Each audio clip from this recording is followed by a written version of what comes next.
Hi everyone, the Simple Dad here. In this video, I'll show you the revamped U tab on Google Maps. So the U tab has been redesigned to prominently display your recent searches and visited places.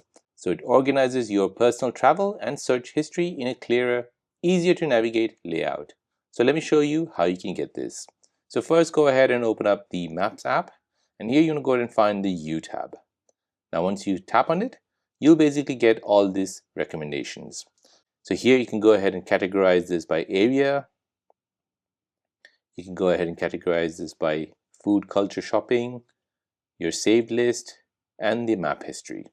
So this basically displays all your recent searches and visited places which you have visited recently, and it organizes your personal travel and search history. So it lets you revisit places you have searched quicker, keeps your travel history neatly organized, and it helps with planning and comparing or returning to previous spots. So there you go guys, that is a new U tab which has been revamped on Google Maps.